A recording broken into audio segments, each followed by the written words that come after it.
You know who it is. It's your man, Horror Flick, Big Mitch from Super 6.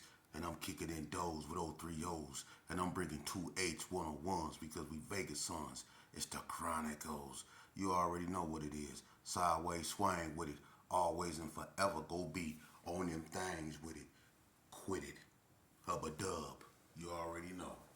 Hubba dub. Anyway, welcome to another edition of Vegas Chronicles, man. Shout out to everybody that support my small platform, man. I do what I do, man, because it's the right thing to do. I'm an open book, and I just bring you, real life histories from the streets of Las Vegas. I'm a former ex gangbanger. No need to go over that. Let's get right into it. Today, I try to answer questions what people ask me. Um, and picking up from where I left off, let's get one thing straight. I believe I was talking about Sydney Sue, and I had an individual tell me that when it came to that, he's from Sydney Sue. He said that he always claimed Sydney Sue Gangster Crip. Well, to be honest, I'ma just going to put it out there, and I want to see who can prove me wrong, because I like dialogue like this because it clarifies history. But I'm gonna be honest with you. The first gangster crips in Vegas proved me wrong. Northtown gangster crips, the NTGs. Them the first gangster crips that I know of. Now, if somebody was claiming gangster crip before them, let them step forward, cause I never heard of no one claiming gangster crip before the Northtown gangster crips. I heard of Village Gangster Crips, Four Deuce. They came in '89. I heard of, the Sydney Sue Gangster Crips in '89. But before that, it was Northtown Gangster Crips. So, uh, with that being said, no disrespect to no one, but the first Gangster Crips, the ones that was moving first, they call it moving. The ones that was moving first was the NTGs, because we all know how they started. I'm not going over that, but they kept their Vegas identity by calling themselves Northtown Gangster Crips, and that was before anybody else that I knew had Gangster Crip behind their name. So if anyone can prove me wrong, let them step forward and let's talk about it. Okay? Someone wanted me to talk about Village Gangster Crips. I'm gonna have to do one on Village Gangster Crips, which is Bonanza Village, Four Deuce. Uh, One thing I can say about Bonanza Village, Big Mark, Spec, Mac Blast, and the rest of the cats up over there. Even my, when I was gang banging, I had a OG named Greg Rose Bus. He went up over there and they was kicking it with the OG up over there. But the village, they one of the gangs, they're not big, per se like the normal gangs, the Gershon or the Coast or something like that. But they're a gang that's big enough to hold their own. They feud with the Brownies and stuff like that. It normally be the Brownies, Sydney Sue, Three Streets, Bonanza Village, so on and so forth. Now, of those four I mentioned, the Fodu's Village Gangster Crips are the more aggressive ones of the four. When it came to putting in work, I'm not saying that the Brownies wasn't with it or nothing like that, but you had names from the Sioux, and you had names from the Village, you had names from the Brownies. You had names like Lap from the Brownies, Gilcrest, Ed, Flakes, Shady, so on and so forth. And you had Big Mark, Spec, like I said, then you had, from the Village. And then, from Sydney Sue, you had, like I say, Loki C, Roosevelt, Snow, rest in peace to Goldie, and all that. Then you had Stewart, Baby Cal, and all them over there on Three Streets. So you had people with names, what I'm saying, from each hood, and they was with the function. So to be, small gangs, they was active, but the Fodu's Village Gangster Crip was more aggressive, I would say, of the four, you know. But moving along, man. I'm gonna be transitioning into more serious and social topics. I'm gonna always talk about Vegas Chronicles and what happened in these streets, man, because we can't forget. You know, it's a lot of people that's gone that can't tell their stories, and I'm not trying to tell it for them, but I do want to bring attention to the plight of our communities, you know. And I'm not gonna turn this into no sermon where I get to preach or nothing like that. But what I will do is talk about reality, and that's one thing we can't escape is reality.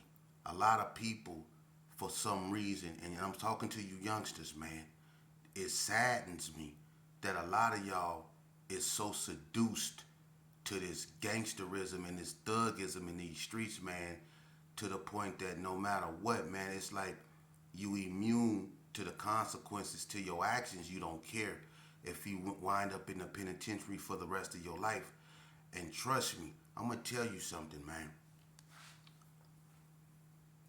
It's real interesting, and I find it ironic that a lot of y'all be out here with this "I don't give a damn" attitude. But I have been in prison and personally witnessed some of you youngsters, and I'm gonna talk about some of you click bangers. You know, y'all out here and y'all doing some of the most grotesque stuff out here, man. You're murdering yourself off like you're not nothing, and your age limit is dropping. I mean, you're 14 years old, dying in the streets. You're going to parties and you're getting killed.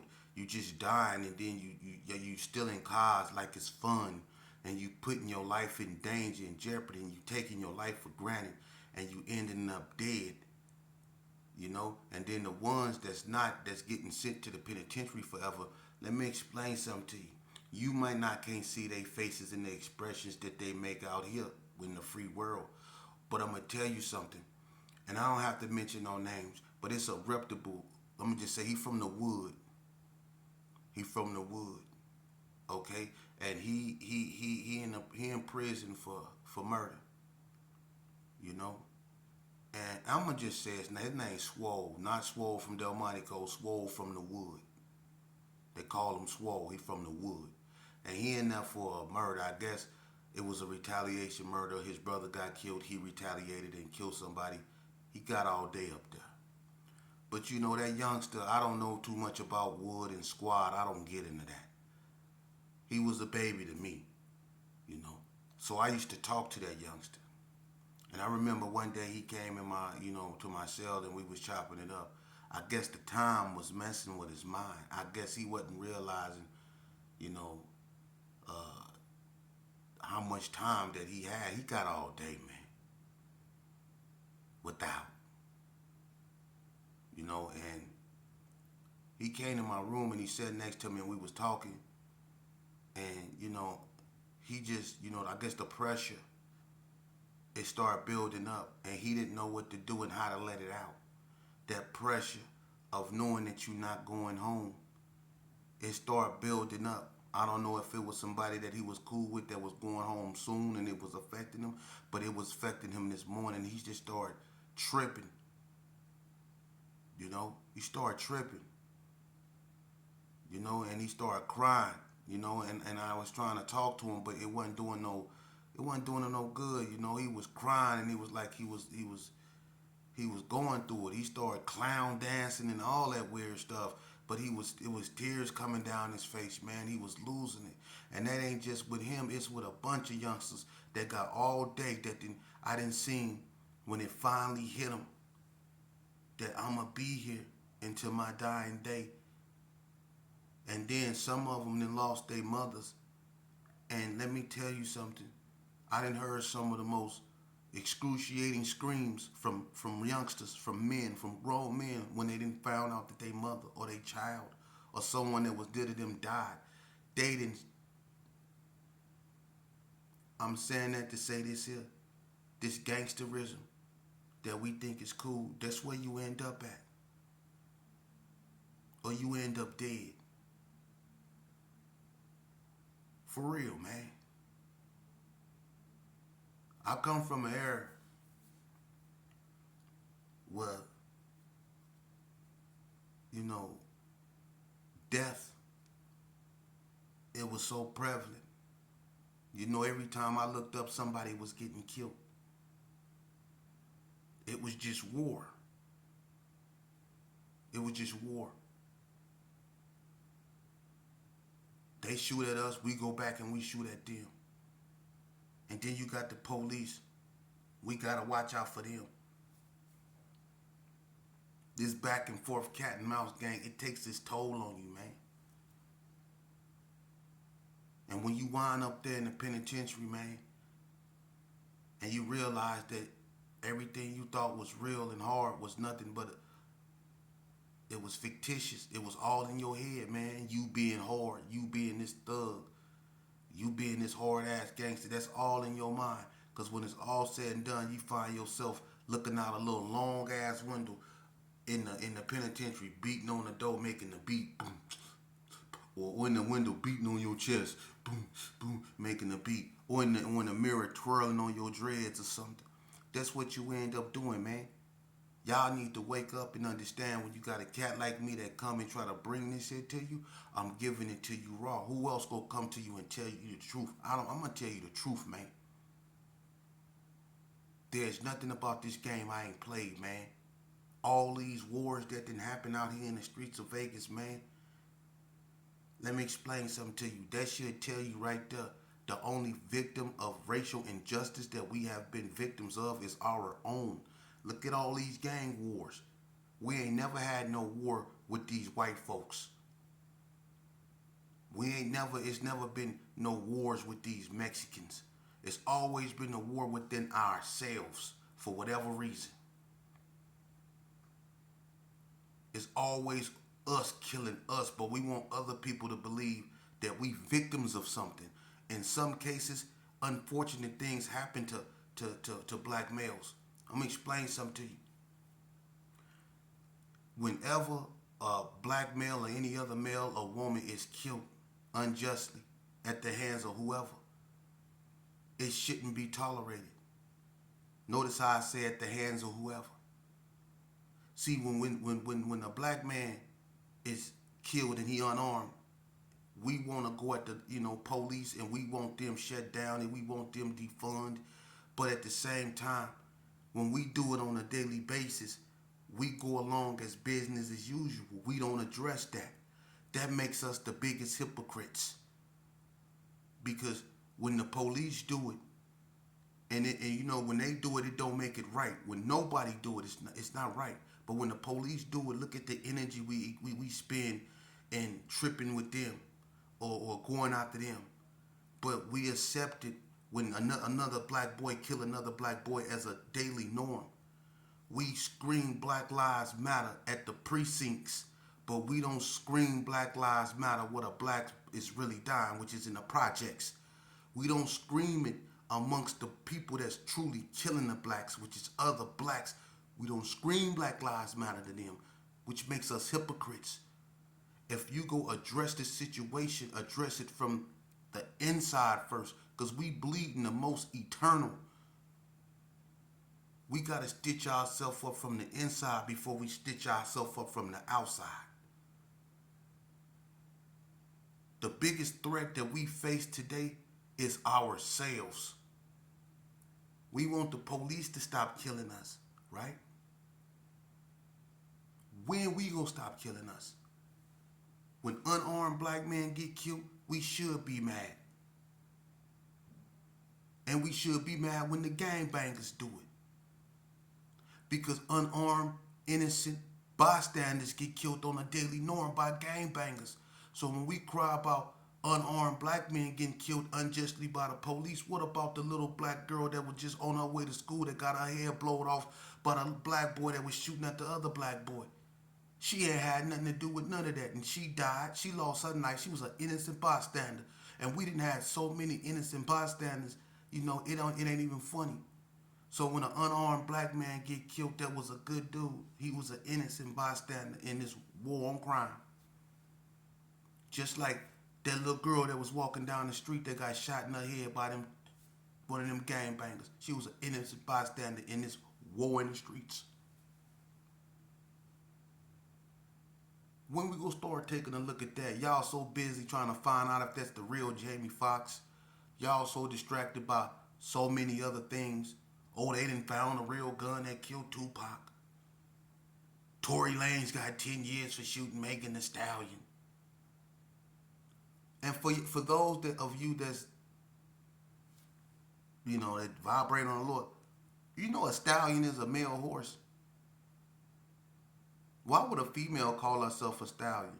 Remember in Rocky, he was known as the Italian stallion, right? Rocky Balboa. Remember that, Rocky? He was known as the Italian stallion. Why would a female call herself a stallion? Y'all so focused on everything but what you need to be. You notice the food shortages? You notice how hot it's getting? You notice how people are falling out nationwide? You need to focus on what's really relevant and what's going on around you, man. They are admitting that listen, while y'all worrying if there's Jamie Foxx, don't you know they was having hearings on UFOs or UAPs?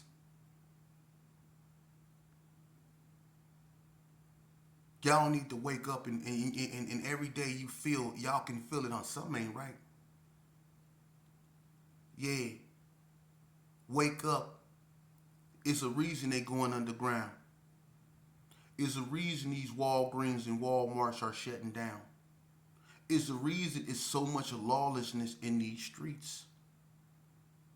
There's a reason for all of this. And y'all just so busy on, is that the real Jamie Foxx, or what pair of shoes Kanye West gonna come out with, or is Lil Wayne gonna ever drop that LP or that CD or whatever the hell it is. Y'all so distracted, man. They already giving you fake meat. You distracted. And that's sad. What you need to do is get away from these crowds, get away from these dudes, start investing in your family, start investing in these kids, start getting to know your kids, start spending time with your mother. If you still have your mother in life, start doing that, man. Start focusing on your family. It's that time to listen, man, we on borrowed time. We really are.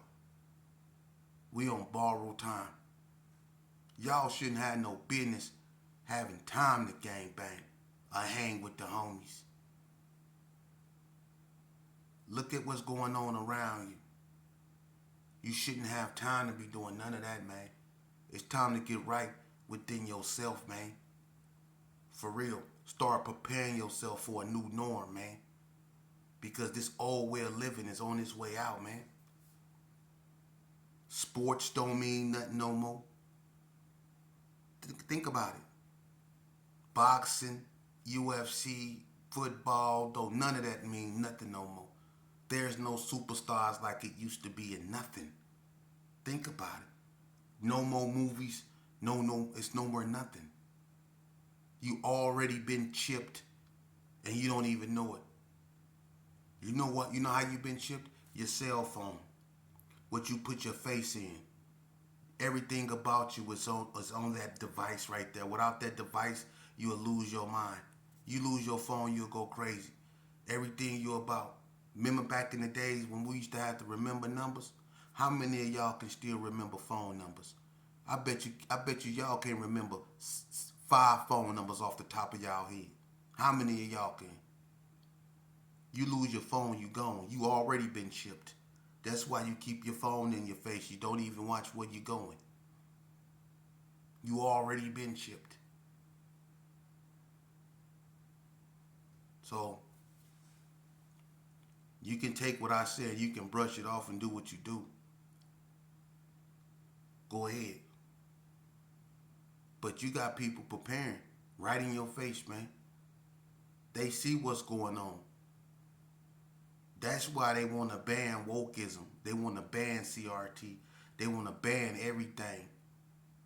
They don't want you to be woke. Why?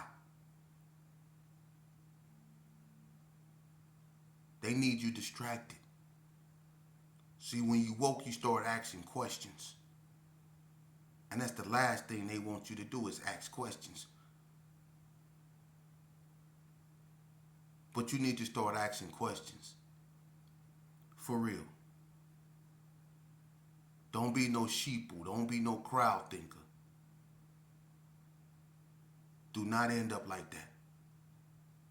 And for the people that got platforms that's not teaching the positive, and you're also caught up in this other bull crap that you see up on the internet, man. That's cold, man.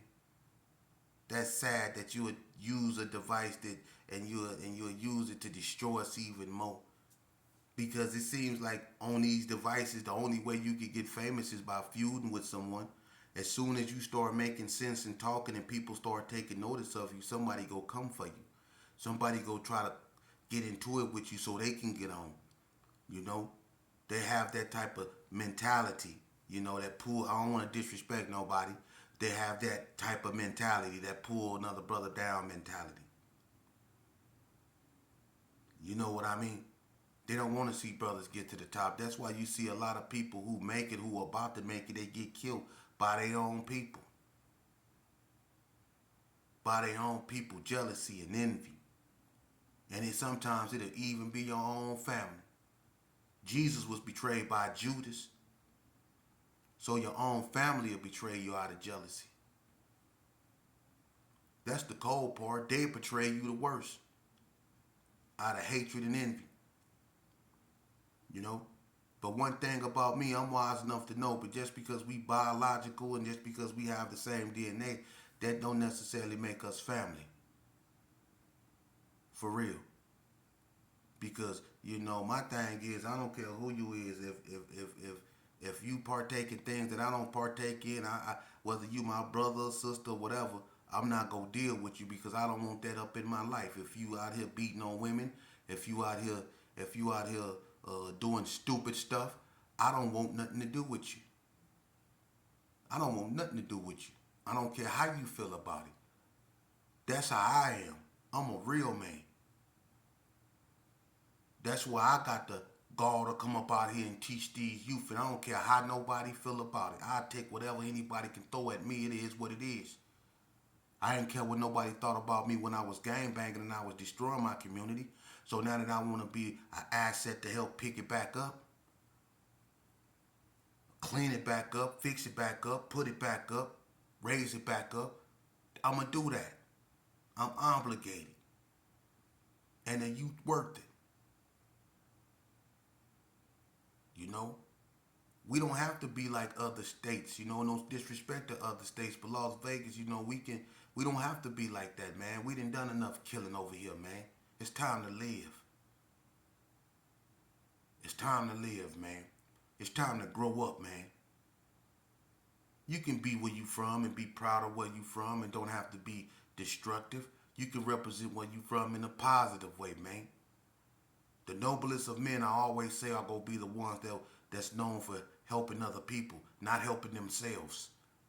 So you can amass billions of dollars and amounts of wealth, man, but the noblest of us are going to be the ones that help other people. What did you do with that $1 billion? Did you help people with it? Huh? That's what God like.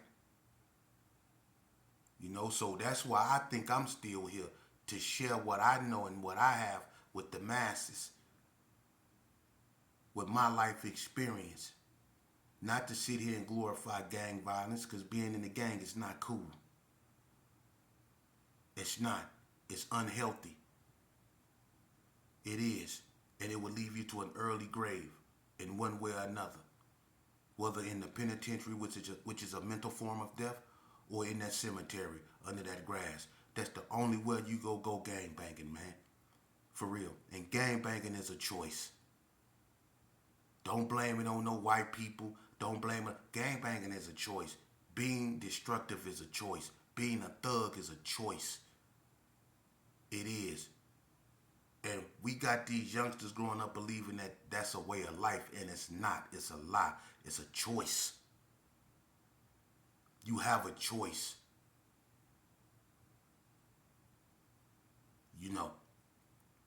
So it's time we start accepting reality, man, and start looking at ourselves in the mirror at the real problem. If we want to fix the problem, we have to look in the mirror at the problem. We're the problem. We are. We overlooking stuff. They slaughtering themselves in places like Alabama and Tennessee. St. Louis and places like that. They slaughtering themselves, but we not over there protesting. We waiting on the next unarmed black man to get killed so Benjamin Crump can go over there and get him some money, and so we can be mad at the police. But we just go ignore the other bloodbaths that's taking place at the hands of our own. That's why I say we some of the most hypocritical people in the world, and there's never no spirituality in our movements. For real. There's never no spirituality in our movements, man. Because we pick and choose what we want to protest about. We pick and choose what we want to be passionate about. How can we not be passionate about stopping the killing of our own people at the hands of our own people, man? We want to always point out racism, but what about self-racism? What about that? That's the biggest threat to us today.